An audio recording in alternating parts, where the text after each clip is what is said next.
Hello and welcome, I'm Raziel, and so today I want to talk about Mantic in particular, but I do need to kind of set the stage and explain what's coming up for next month in July. Next month in July I'm going to be focusing on rulebooks, and I'm going to go through certain things about what I think makes a good rulebook. I'm going to review several different rulebooks as well to go with that. But today I want to talk about Mantic starter sets because I think they're fantastic, but I do need to kind of set the stage because the way I'm seeing that at the moment, wargaming is growing really well, and a lot of companies are competing with each other rather than the more expensive companies such as Fantasy Flight, I don't know what it's called, and Games Workshop. But they're kind of doing their thing and competing with each other. And one thing I've seen come quite often now is two-player starter sets having multiple factions. I'm starting with War Cradle here with Dystopian Wars. You have the Hunt for Prometheus, which is Enlightened and Commonwealth. You have Fortune and Glory here. This one, which is Sultanate and Union. And finally, you have Stygian Skies, which is the Crown and Alliance, which only leaves you three different units, armies left. Crown, Empire, Alliance. I think there's another one as well, but I'm not 100%. But I'm not the big Dystopian Wars player. You know me, guys. I play Wild West Exodus. And the next one who do it as well is Bolt Action. Now, Bolt Action kind of get a pass with variation. As you could see with Dystopian Wars, there was no repeat armies. And when I say repeat armies, it's the general army as a whole. Whereas, Bolt Action does happen to have the same size. You've got America, well, the Axis of Evil, and the Triple Entente. So you have these different parties. But of course, some armies will be repeated in the same box because it is, of course, a historical war game. So there's not going to be that much difference between different boxes. It's based on history. There's nothing I can do about this. And I actually think it's a good thing because, it's a historical battle. And you have the Band of Brothers, which is America versus Germany. You have a Gentleman's War, which is Britain versus Germany. So yeah, you got two Germans. And finally, Island Assault, which is America versus Japan. Of course, I do know they are more individualistic, like they're actually different regiments. They're not all the same regiment, which again actually adds variation with each game. So you're not getting two of the same regiment. You might have two for America or two for Japan, Germany, but you're not getting the same regiment twice, which is great. There's lots of variation and there's lots of choice in there. Now, Mantic have really glommed onto this, and I think they have done a great job. See, with Mantic, with Kings of War at first, because this is the game I play over Firefight. I do like Firefight, don't get me wrong, but for some reason I actually find Kings of War appealing to me. And personal note here, I'm not the biggest of fantasy fans. I prefer science fiction. I always have done, and I love the fact that, sci-fi has always appealed to me, which is why I play things like Wild West Exodus. It's why I played 40k over Warhammer Fantasy Battles. Science fiction appeals to me. I'm a big fan of Fallout and Mass Effect over Dragon Age and Elder Scrolls. When there's a science fiction universe compared to a fantasy, I'm more drawn to the science fiction. But with Kings of War, I tend to be more drawn, well, with Mantic I should say, I am more drawn to their fantasy setting. But we're talking about their starter sets, and as you can see, there is 5 different starter sets. You've got the Raging Void, which is the newest, which has the Twilight Kin and the Abyssal Dwarves. You have the Winter Alliance and Night Stalkers. I'm coming back to this one in a minute. For the Ice and Shadow, you have Tomb Kings and Ogres. Basically, they're Tomb Kings, but mummies and stuff, which is cool. You have the Halflings and the Riftforged Orc with this Storm in the Shires. And you have the Ratkin and Goblins for the War in the Hulks. Just so you know, I have this box and I have this box, but as you can see, there is no repeated faction, which again is a great thing. Also, the prices vary from £85 to £90. I'm not sure why, but it does look you get a little bit more in this one. Same with this one. It looks like you get a little bit more in this one than you do this one. You have 20 Abyssal Dwarves there, and you have 2 big squadrons here, big squads here with the Twilight Kin, whereas you kind of only have the one big unit with everything else. So there is a little difference for the price rise. You also get the Raging Void rulebook here, which is for the extra special stuff with rules and stuff. You tend to get these with all of them anyway. That's because the Twilight Kin isn't meant to be in this book, but I found them in there, and that's kind of what this is for. But as you can see, to me, a two-player starter set should have the rulebook.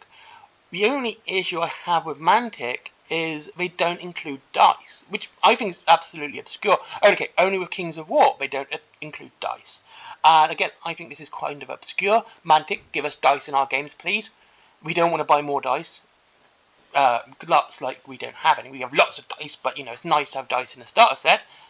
Or measuring things. So kind of weird you don't have the two basic things for this. But you do have a decent rulebook. I have this rulebook. Of course I do, because I've got the boxes. There's 3 versions of rulebooks you can get. I think the last one's actually out of date. There's a thin one. There's the red one, which is this, and you've got a green one. The green one is the best one in my opinion, because it has all the lore attached as well. The red book is just the rules for the units and the rules themselves. So you don't need to get anything else. You have every faction in there. And it's pretty well laid out. It looks pretty good. And it's a nice book. And when I come to the Mantic rulebook review, I will be talking about both of them.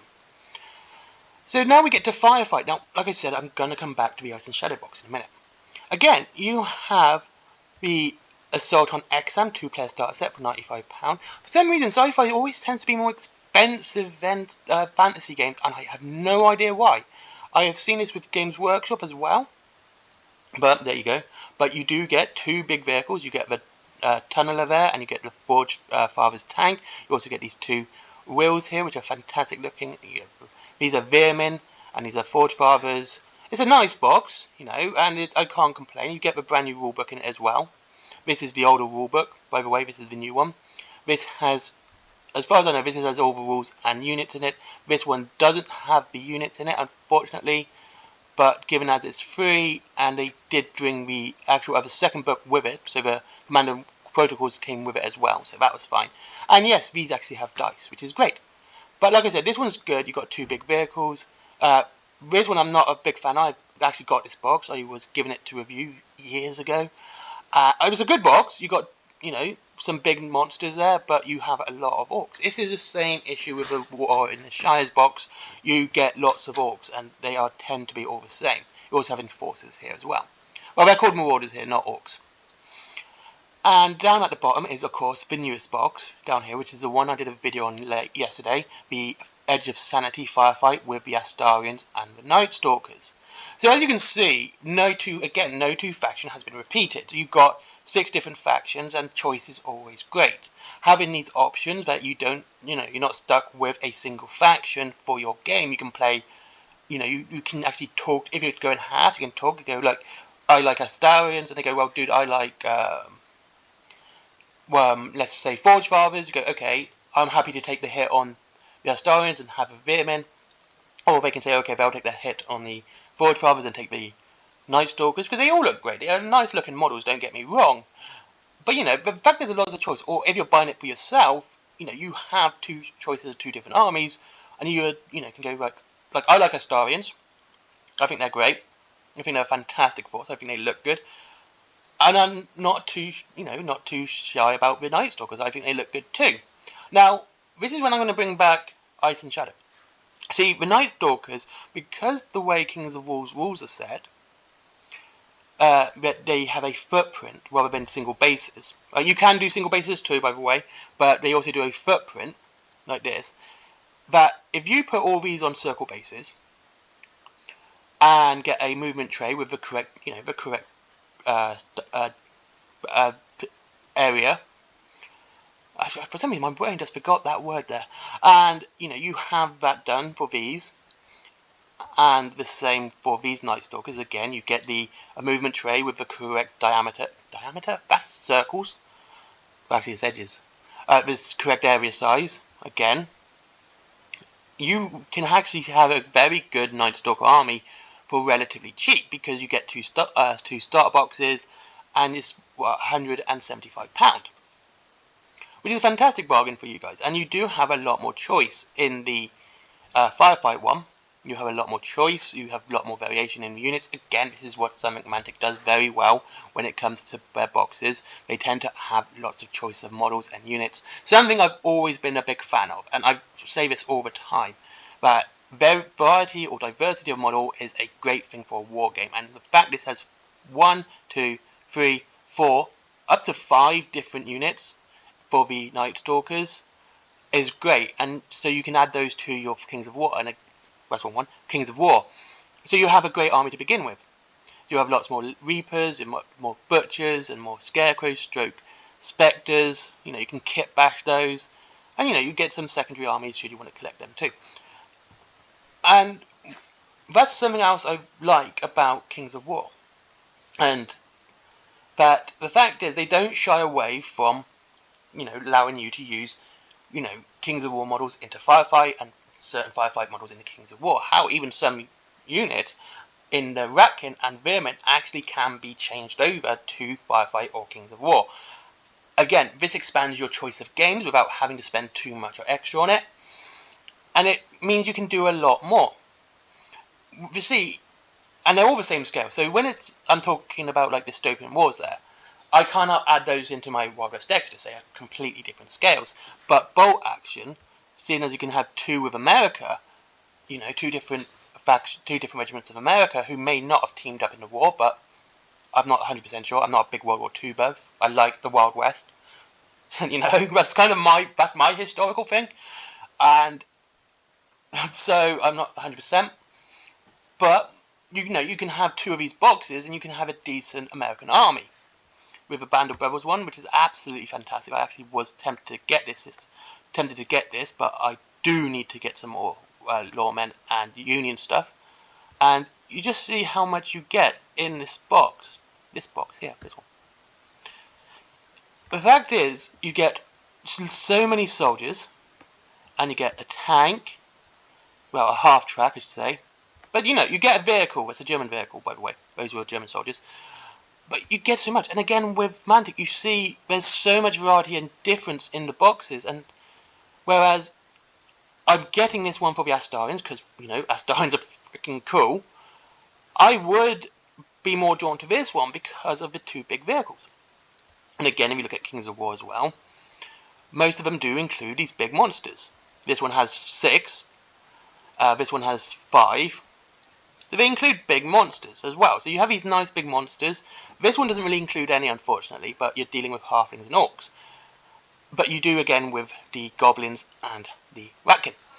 So you have these you get lots of variation of models. You get lots of variation of choice with Kings of War. You can kit bash these and make, even though they're showing them off quite plainly in these boxes, especially like the halflings and the goblins and the ratkin there, they do actually have a lot of choice of weapons you can use. You're not just stuck with the weapons they're giving you. With the halflings, I've built 3 different units of infantry. Out of you get 30, and I don't have a single unit repeated for my halfling infantry at all. So that's it. I'm done with them. And again, you get 2 different choices of infantry for the cavalry as well. I think there's 3, but I'm not 100%. I can use sword and shield on them. I didn't want to take the risk because I wanted it to be a very legal army, even though fluffy but legal. And the same with these ones. You get lots of choices with these models. You're not just stuck with what they're showing you. And to me, that's an absolutely fantastic thing.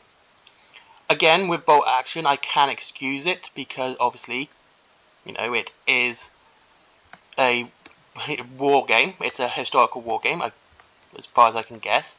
There's the Germans there. And it's just showing up. See, you get lots of choice there. I think it's great. And the same with Dystopian Wars. If we pick up the Hunt for Prometheus, which is the first one, by the way. This is a good box, by the way. This is really worth getting. And you got Enlightened versus I forgot who it is now. Rulebook. Models, there we go. Models. Here we go, models. There we go. It's Enlightened versus I forget now. Alliance? I think no, it's not Alliance. Here we go. Commonwealth. But look, you get lots of choice, and look how different almost all these ships are compared to each other. Look how different the Enlightened looks to the Commonwealth. Again, you get so much variation, and this is what makes good starter boxes good, because it's got to have that choice and variation with your new army. You know, you've got 4 different units there. You've got some nice big ones, and you've got these 2 as well. And these, you've got variation in these. You've got variation in these. I will even show you how to do variations of the Corsairs. You've got the Widow Walker, the Fleet Warden, and the Wrangler. It tells you how to make all of them. And you've got all this different choice and bits and pieces. So you are not going to really be painting the same model twice. King and Mantic's doing a really good job with their starter sets, and I cannot fault them for what they are. They're doing big boxes, which are relatively, well, they're under the £100 mark, which is always great. But you get some nice looking models. You can obviously see some are better than the others. The Edge of Sanity one, to me, isn't the best, but I'm a big fan of Astarians, what I'm going to say, you know. To me, the best one is the Assault on Exum, because you have those 2 big vehicles attached. So there you go. This is just why I wanted to speak about Mantic and starter sets, because I think they do it really, really well. See, so next month, starting from the 1st, I will be talking about rulebooks in general. Certain things will still stay, such as, you know, make a unit faction great again. That one's going to remain. The, you know, miniature review is going to remain. I've got 3 more to do for Wild West Exodus, and I'm going to move on to Mantic for that. And with that, I'm also going to meet, and of course, maybe a daily ramble like I've been doing lately as well. Of course, Sundays is always excluded. I don't work Sundays. And thank you very much for watching this video. I hope you guys love Mantic, and I hope this has sort of inspired you to pick up one of these starter sets. They are very, very good, and they're great fun to play. And I hope you all have a good day. If you wish to pick up some Mantic stuff, you could go to Wayland Games down below and save almost up to 20% on your Mantic stuff. And it's free delivery after £20. I have pre-ordered the Astarian box from there. It cost me 76 quid. It was a bargain. Okay, so there's that. Then there is, of course, Forbidden Planet as well for your comic and geeky merchandise. There's my merchandise, which is stickers, t-shirts, you know, notebooks, and my comics as well. There's a horror anthology which is called Project Blue Book. There is Little Red and Raziel, R.E. In Wolfsbane, which is about Little Red Riding Hood going ham on some cyborg Lovecraftian werewolves. There is also Skyforge. Never forget Skyforge. He's a good guy. He deserves support and Patreon because business. Bye bye.